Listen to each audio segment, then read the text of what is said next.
So guys, welcome back to another video. This is another basketball reaction and another Jimmy High Roller video that I'm reacting to. And the video is when trash talking Michael Jordan goes very wrong. So I did this type of video on LeBron James, it must have been a month and a half ago, a month ago at least. And it was to do, I think it was the Boston Celtics? And something to do with like them beating LeBron, etc. And it was just to do with trash talking. It was the same title, it was along those lines. And that was a pretty cool video, actually. I really enjoyed it, which I say all the time, but I did genuinely enjoy it. But Michael Jordan, who by most, is seen as the all-time GOAT, when you just see a title of him getting trash talked, or someone trash talking him, you just know it's going to go wrong, bro. You just know if someone tries trash talking the best player of his generation, the best player of all time, you're going to get shown up. But maybe I'm wrong. Maybe there is a case that he actually did, like, it worked in the player who's trash talked him's favour. But yeah, I'm not too sure, but I'm excited to get into it. Hopefully you guys are doing well with all the stuff going on with the virus, etc. I just hope you're doing good, I guess. I don't really know how it's going in the US. I feel like there's more cases in the US, but because the country's so big compared to the UK, population density, I don't know if it will affect you as bad. I'm not too sure, but nevertheless, I hope you're doing well. And yo, hopefully this video helps, because obviously there's no sports coming on, etc. And I just hope my posts will stop you from being 1% less bored, but maybe not. Maybe I'm pushing a bit, but yeah, hopefully you guys are good. Let's just get into it, man. I'm interested to see this and to see what it's about, really. To back it up. Also, it's probably not a good idea to trash talk the best player on the planet. Exactly. Man, I love this guy's videos. What's up, everybody? It's Jimmy. And if you've been tuning into this channel for some time now, you're probably familiar with some of the all-time trash-talking moments in NBA history. That one was the one I wanted, Regardless Kevin of who Garnett. it is or what was said, someone is getting bodied. Sometimes physically, and sometimes in more devastating cases, mentally. I mean, come on. Wait, I want to read that. I'm sorry. I pressed something. Chapter 1, Rule 1. What have I done here? What have I done? Thou shalt not talk the talk. I'm gonna go back. If thou cannot walk so the I'll walk. obviously listen to this. I'm gonna go back. I just need to see what that said. I said need. I want to see what that said. Is it further back? No. This is meant. The day before Game 4 of the Bulls Suns final, the Bulls leading the series 2-1. Michael and Charles Barkley went golfing. They played 48 holes of golf, and Michael bought Charles a 20,000 diamond earring. What did you ask for that? Explained he didn't get in the way. For God's sake! So the friend zone that happened. That's pretty weird. I mean, come on. It says it right I love here it though. in All these chapter weird 1, stories. Rule 1 of the Hooper's Handbook. Thou shalt not talk the talk if thou cannot walk. True, that is a walk. true fact though. And today's story is no. In any sports, man, not just basketball, not in any individual sport. Every sport that's the case really. If you talk like you're the big man, you've got to walk it. And if you don't walk it, you're gonna get a lot of heat back. Different. But to really dive into this one, we have to take a trip back to the mid-90s Old when a school, young man. player with all the talent in the world decided he would pick a fight with the greatest player to ever Oh, lace up. mate. So he was a young guy. I mean, I guess that makes sense because young players are seen as like quite fearless and they just don't really. Enter Jerry Stackhouse. Back in the mid-90s, Stackhouse was the most electrifying guard in college basketball. As a rookie out of North Carolina, Stackhouse averaged nearly 20 points per game and was a headliner for a young Sixers team. The moment Stackhouse stepped onto a court, he was anointed as a prodigy. Growing up, Stackhouse was the youngest of 11 children, so he had to fight for absolutely everything. Combine his incredible talent with his relentless dog mentality, and you get one hell of a hooper who can ball out on just about anyone, talk smack while doing it, and even throw up the dukes if you really want to go that route. If we take a look at Stackhouse's fighting resume, you will see that it's ripe with victims and extensive in its numbers. Well, you have a reputation as being someone who wasn't afraid ever to throw hands. So, Yo, so he was young at this stage when he went to the NBA, and he still beefed them as if he was in college, bro. This guy's fearless as hell. Before he said he was a young player at this point, so the fact that he's came from college basketball and he's still got the same sort of aggression, etc., in the men's game, that's wild. But I rate that a lot. Answer to this question. The number of Jeez. times in his pro career that Jerry Stackhouse got into a fist fight with a teammate was... Bro! I said, man, it might have been 5 times. Maybe 5 times. As I understand it, you made the man bleed, and he told you that he needed to bleed? He needed it. Well, you said these fights are all good, but it can't be all good to the guys that wind up getting beaten up. I don't know if I regret any of them. Simply put, Jerry Stackhouse wanted all God the smoke. damn. But do y'all know that saying, he wrote a check he couldn't cash? Well, after years of writing all sorts of fat checks and cashing out time after time, Stackhouse done wrote a check that bounced so hard he had to close his whole damn account. Because in the summer of 1995, Jerry Stackhouse trash talked Michael Jordan and... Didn't work. You know where this is going. But just 6 months before Stackhouse and Jordan met on the NBA courts, they faced off on a different court where a few witnesses saw something take place that only a few men have ever accomplished. Back in the summer of 1995, UNC was hosting open gyms for Tar Heel alumni. This is something they did every year, but on this year in particular, Michael Jordan joined in on a few occasions to get some runs in.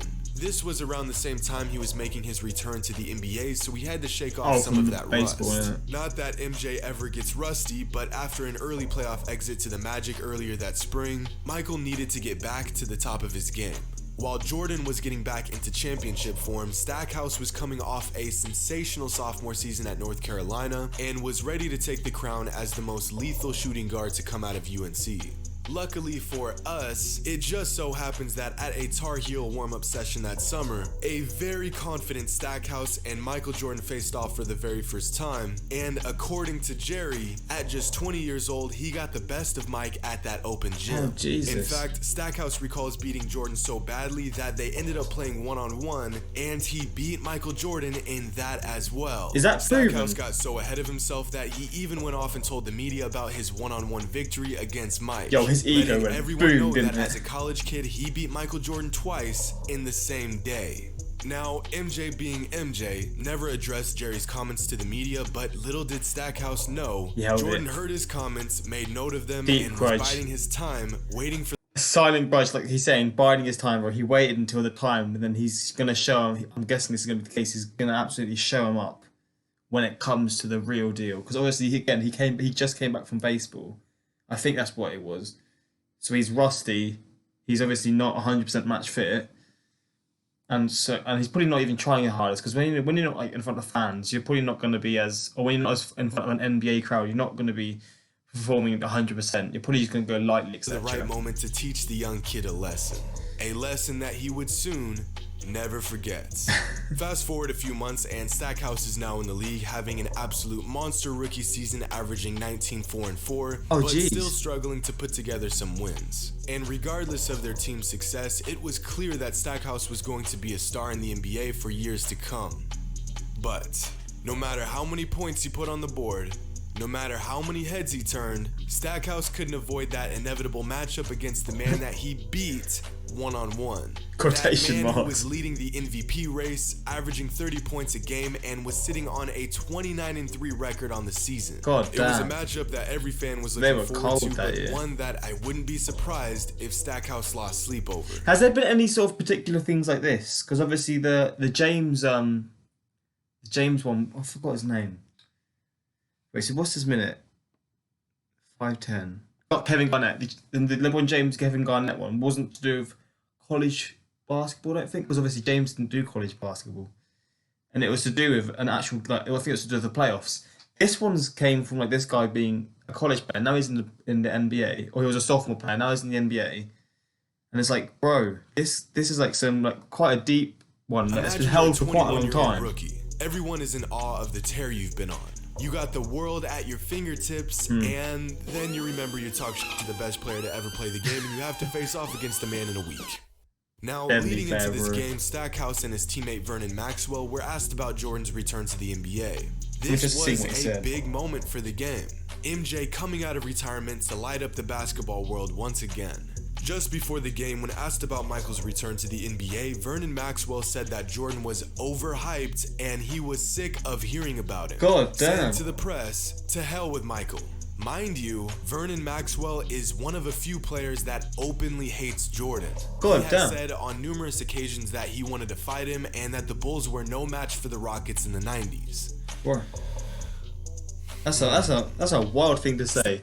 But I'm guessing they just absolutely smashed him each time he played. On Jordan's return as well. When asked what he thought about their comments, MJ simply said, "I don't want to make it personal," which is translation for, "You do not want this smoke."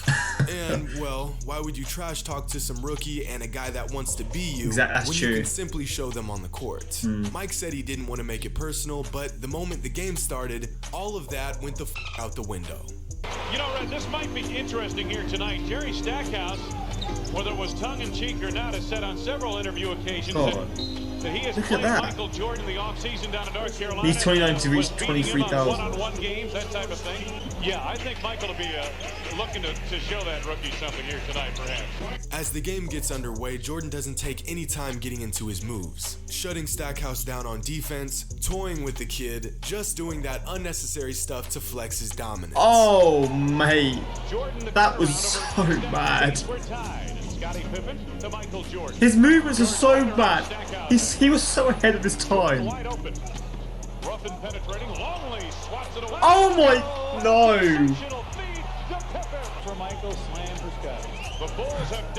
To make matters worse, Jordan was in his Hall of Fame mid-range dead-eye zone, so it felt like everything he was putting up was going in.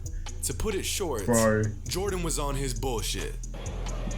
Michael for three. God damn. Michael over the top. Bro. Yo, he's ruining them. When that happens, you're generally going to get some turnovers. Jordan has shot. It's not even half time yet. Here tonight. Jordan is sure to pull out all the stops on his way to giving Stackhouse a beatdown he would never forget. Let me just send your ass in the third row. Was that him doing it to? Mike always got that look. Just give him the damn ball and get out the way. Good. Oh my goodness. I came down. Michael has 15 by the end of the first, 28 by the half. In fact, Jordan was abusing Stackhouse so bad. So he needed 29 to reach 23,000 for his career. Bro, he's 1 point off doing that in the first half. That he ended up checking out of the game in the third quarter with 48 points and 10 Jesus. rebounds on 64% from the field. Throughout the game, the Sixers tried to put different players on Jordan, but every time someone stepped up, they immediately got shut down and humiliated. To make matters worse, this game Jordan scored his 23,000th career point, which resulted in the fans in Philly cheering for him instead of their own team. Jordan again at the arc. Yep, there's a. Oh my days, that's crazy. 48 for Michael. But no, it doesn't end there. To top it all off, Stackhouse and Maxwell ended the game with a combined 17 points and shot 5 from 19 from the field, and the Sixers lost by an embarrassing 27 points at home. After saying, how are you going to talk all that smack here? I mean, I guess it's all for Premier. I remember someone saying, like the general perception is like back in the day, trash talking was like a common thing in the sport of basketball or in the NBA. And now it's not as often, it's not as like frequent as it was back then. So I guess it does make sense that this was happening. But still, bro, bring it to the best player of all time, the best player of that generation, the best player at that moment. Bro, you're putting like a massive barrier in front of yourself, man. You're not gonna top that. On multiple occasions, saying he beat him one-on-one and then saying he didn't give a damn about his return to the game, Michael Jordan proceeded to drop 48 points, reach a career milestone, and toy with Jerry Stackhouse in his own building. Mate. But then again, what else do you expect? You'd think after all these stories of Mike destroying cats that tried to trash talk him, dudes would stop trying to trash talk him. Exactly. But I guess some things never change. Oddly enough, years later, Stackhouse and Jordan actually played on the same team for a season. Oh, wild. In 2002, they paired up on the Washington Wizards, where one player claims that Michael would sing Anita Baker to get inside Jerry's head. No, for real, like mid-practice, a 40-year-old Mike would just start chirping classic R&B tracks while mopping the floor with a prime Jerry Stackhouse. Then again, when asked about this, Jerry denies all claims, saying that it never happened. Right. Okay. Well, if one thing is for sure, it's that no matter how good you think you are, no matter how much success you've had, and no matter how on top of your game you get, it is always a terrible, awful, and borderline dangerous idea to talk smack to that man, Michael Jordan. Hope you all enjoyed, and as always... Yo, this was a fun video, man. Look at how he got sent there, bro. This was a really, really cool video, man. I mean, that's obviously the case, because I mean, Jimmy Howell, that's all he does. He makes bangers after bangers. But it's just interesting to see these old school stories that I'd never have expected to see beforehand. Imagine getting embarrassed so bad your own fans start cheering for the other team. That is wild. Like, when that happens, you must feel like humiliated. But in Jordan's case, I mean, it's deserved, isn't it? When you're one of the greats, you're going to get them sort of ovations from the fans.